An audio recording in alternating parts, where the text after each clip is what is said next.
So, hello everyone, my name's Anna Greer and I'm host of this NeuroCalm Fatigue Summit. And I'm absolutely delighted to have with me now Dr. Evan Hirsch, who is very well known to lots of people in the fatigue field. He's also known as the Energy MD. He's a world renowned energy expert, best selling author, and professional speaker. And he's the creator of the Energy MD method, the science backed and clinically proven 4-step process to increase energy naturally. Through his best-selling book, podcast, and international online telehealth programs that can be accessed from everywhere, he's helped thousands of people around the world increase their energy and happiness, and he's been featured on TV, podcasts, and summits. And when he's not at the office, apparently you can find him singing musicals, dancing hip hop, and playing basketball with his family. That's really impressive, Evan. Would you mind telling the audience briefly your own fatigue story and how you got into the work that you do? Sure. So I was already practicing functional medicine when I got fatigue. But my fatigue story really started when my older sister got fatigue when I was in high school, and I didn't really understand what was happening. I just remember lots of crying, lots of upset, and visits to all sorts of alternative practitioners at that time. I was in New Jersey. I'd never met a chiropractor or a naturopath. So I went the convention route, went to medical school, and then met my wife as I was entering family medicine residency. We fell in love, and 3 months later, she got fatigue, and her Oh, fatigue lasted for about 3 years. And then she was about 80% better. And then a couple years later, after I had started my own practice, we had a child, we'd gotten married, I got fatigue, and it lasted for 5 years. And it just about destroyed my life. It destroyed my relationships. My wife is coming out of her own fatigue. We've got a new baby. I can't help out at home because I'm too tired. In the office, I'm taking naps underneath the desk. And it was really after, you know, 1,300 days or so of taking a nap every single day under the desk and looking up at this desk and realizing I'm practicing functional medicine. I have to figure this out. mm, And so I realized if I knew the causes, I would I would be able to figure out the problem. And I had been going to multiple practitioners and just wasn't finding what I wanted, even in functional medicine or natural medicine or anything like that. So I went on a mission of finding all the causes, and we'll talk about those today. And then I fixed them in myself, and I wrote a book about it. And then at this point, I've helped thousands of people increase their energy as well. amazing. So, what are the causes? So the causes of fatigue and low energy can be divided into deficiencies and toxicities. So deficiencies are things that are not in the body that are supposed to be. And these are things like hormones, vitamins, minerals, nutrients, neurotransmitters, and lifestyle habits, right? Not enough good food, not enough good water, not enough good movement, not enough good sleep. And so those are deficiencies. And then there's the toxicities, which are things that are in the body that aren't supposed to be there. Now, these toxicities, they actually cause most of the deficiencies besides lifestyle habits. Deficient, so and these toxicities are things like heavy metals and chemicals and molds and infections, allergies, negative emotional patterns, negative relationships, and electromagnetic fields. And so that's kind of like where we really focus and where we feel like most people who aren't getting better, the main reason is because they haven't found the causes that they have. Because it's like each one of those causes is like a nail in the bottom of your foot. And so everybody that we see of those 30 some odd different causes that I just mentioned, everybody that we see has around 20 plus causes, and everybody has a different 20 plus causes. So it's like you're walking around and you got 20 nails in the bottom of your foot, and it hurts when you walk. So, it's incredibly multi layered and complex, is what I'm hearing. Correct. And so, how do you go about evaluating whether or not you can help someone with their fatigue? Where do you start, Evan? So fortunately, of these different causes, 75% of them can be determined by symptoms alone. So when people join our program, they start working through the workbook, and they're going to know in a couple of hours 75% of their causes. And then the other 25% need the labs. But that's really empowering for folks because then they actually know so many of their causes, and then they can start matching it up with the treatment that they need. Mm. And so that's what we do in steps 2 through 4. So step 2, so the first step in our 4-step process is to assess the causes, like I just mentioned. The second step is to replace the deficiencies.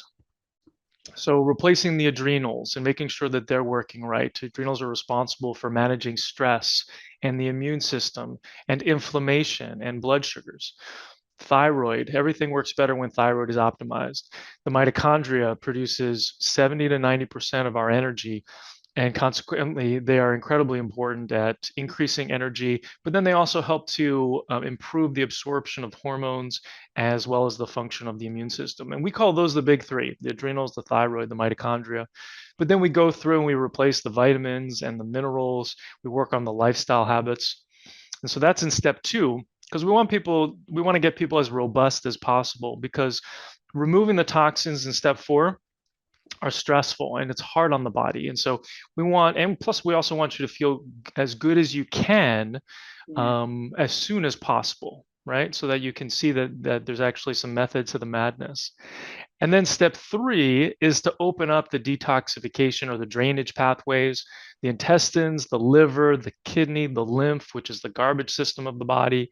All those pathways have to be open so that when you go into step 4 and you start removing the heavy metals and the chemicals and the infections, etc., that they actually have a place to go.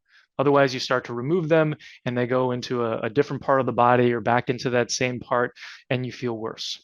Yeah, absolutely. So, in relation to neurological calmness and the emotional stuff, Mhm. can you speak to that, Evan? Because that's a key theme for this summit. What role does that play in the genesis of fatigue, and what role does it play in recovery, focusing on those things, and how do you approach that? Yeah, it's huge. And so one of the toxicities that I mentioned were negative emotional patterns. And so we actually have 2 trauma-informed coaches on staff that deliver content. So either group calls or a one-on-one calls. And what we have found is that people who have all of these different causes also have some negative emotional patterns. It's incredibly a really big part of this. So they need some nervous system retraining, some limbic system retraining. We talk about noticing as a superpower in our program, playing the witness. We have weekly meditation sessions. So it's a very important part of this process. And we have a 4-step energy mindset practice as well that I can go into if you want, but that's a really important part as well. So the mindset piece, the emotional piece, in addition to the physical piece, Mm, like I've been talking about, but they all have to be addressed in order to get the immune system working right, in order to shift from sympathetic into parasympathetic nervous system function, in order to really work on the nervous system and retrain it and calm the nervous system. yeah. And so, in relation to the emotional stuff, do you guys go down into things like pre-conscious attachment material, or do you stay at the level of limbic system retraining, neural rewiring, and that kind of stuff?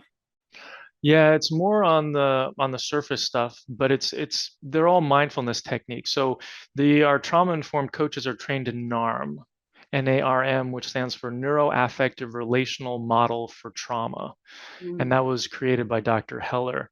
And so it's very much a mindfulness technique. That's why the first step is noticing. So it's helping people to understand. It's very much about developmental trauma.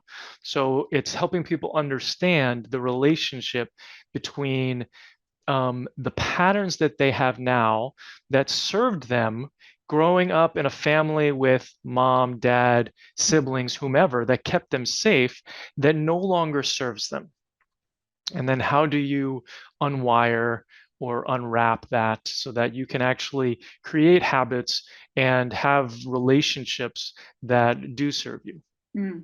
And do you look at interpersonal neurobiology in all of this, the quality of interrelationships in families, training people in how to relate skillfully and calmly, how to calm themselves when their system's aroused in a interpersonal situation? Do you get into that?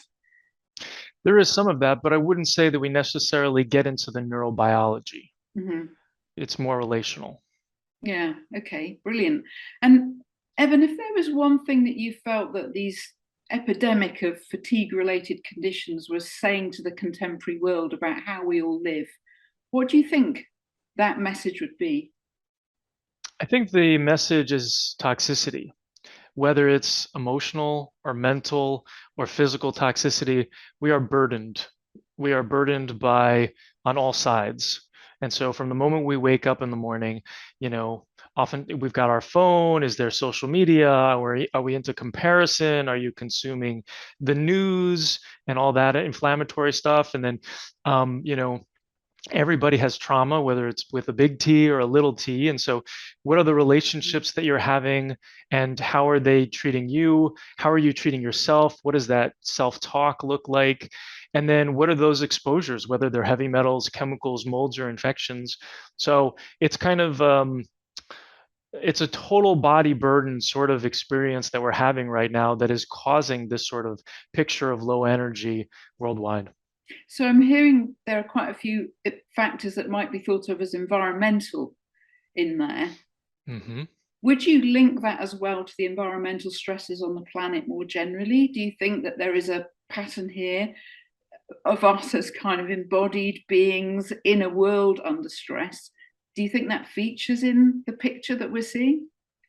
Are you talking about when you say worldwide stress, what do you mean? I mean, things like climate change, high levels Mhm. of pollution, social unrest, the growing sense of stress around the political divides, and all the rest of it that we're seeing. Are you seeing that play in? And is that part of what you and your team perceive as part of the pressures that people are actually experiencing in their bodies now? Absolutely. Yeah, so I believe that we're all interconnected. And so oftentimes you may be experiencing sensations in your body or stressors in your body, and you may not know from whence they came. And the reality is that it may not be yours, but we're all, sensitive beings, and if we're paying attention to that, we can see that a lot of it is coming from a number of these stressors that you've mentioned. And so, flipping that round, Evan, is it possible to think of the kind of work you're doing and the kind of work that people with fatigue are doing when they go on this journey of understanding their body and their kind of psychological matrix of relationships and all the rest of it, as in some sense contributing to a shift in the other direction? Absolutely. Yeah, the only way that we can change the outside world is by changing ourselves. Yeah. So it sounds like you and your team do cracking work. Um, the complexity of it might scare a few people when they're thinking about fatigue. And obviously, I appreciate that you take people through it step by step and it's very logical and calm. But people starting out now who maybe don't know much about fatigue and just setting off, what would be your key piece of advice to them? Like, where should they start? What should they do? So they need to start with curiosity and just realizing that you don't have the answers right now, and that you just need to find the answers. And the first step in that process is to figure out what your causes are. Whether you have an HR problem at work or you've got a problem with your car, what do you need? You need diagnosis, or figuring out what is the problem, what is the root problem. And here there just happens to be multiple root problems. So that's the first thing. You have to have curiosity, and you have to continue to move forward. So, part of the energy mindset practice that we have people create is initially feeling gratitude. Where gratitude lives, fear and anxiety cannot live, right? So we want to cultivate a lot of gratitude, and so we want to be grateful for where we are, even if we're not feeling well. And we want to also have a vision for the future, which is the second step in that process. We want to have a vision for what our life looks like mentally, emotionally, physically, what our health looks like, what our relationships look like. And so part of that continues us moving forward at seeking answers and trying to figure out what the challenges are that we are having. So it's really a lot of it is mindset, Mm. is really where people need to start. Yes, the lifestyle habits and changing those are going to be very helpful. Just drink more water, and that can be really significant for a lot of folks. But it's this mindset piece around, okay, I'm exactly where I'm supposed to be, and I can see that there's a place that I want to go, and so I just need to take steps to get there. Mm. And that goes also into neuroscience, doesn't it? Because if our brain's reticular activating system is set up to look for something, then unconsciously we're going to go and look for it and create it. It's a bit like, you buy a new car and suddenly everyone else is driving the same car. And like, am I a trendsetter of unprecedented proportions? I think not. There's something going on in the brain. And there's something about that, isn't there, Evan, about using the visual cortex and imagining something, and that sets the whole system up to seek it. Which we can use very intelligently because we're using it all the time anyway. It's just that we're not always doing it so resourcefully, right? Absolutely. Yeah, the brain is a goal-achieving machine. And so if you ask it a good question, you're going to get a good answer. And when I say good, I mean a question that's going to serve you. But if you ask yourself a question like, why is this happening to me? You're actually going to get an answer and it's just not going to serve you. It's going to maybe say all sorts of bad things about you or blame it on somebody else or whatever. But if you ask a better question like, what can I do today to move my health forward? Right? You're going to get an answer that's going to serve you. Yeah. And that's actually step 4 in our mindset, is ask better questions. Yeah, that sounds really, really good, Evan. So is there a free gift that you've got for the audience I can link underneath the video when this goes out? We do. So step 1 in our process is that checklist that you can work through and figure out just based off of your symptoms, 75% of your causes. And so you can get that right now absolutely for free. That is absolutely wonderful. Everyone, I think you can hear what an expert Evan is. And I hope that the complexity of fatigue doesn't dissuade you from your journey, because as Evan said, it's really important to have hope and to really commit and understand that what you seek and better questions is part of the recovery process. Evan, I want to thank you for coming on. It's been so generous of you. It's been absolutely a pleasure to speak to you. And I'm a real admirer of your work. So thank you very much indeed. Thanks for having me on. Pleasure. Thank you.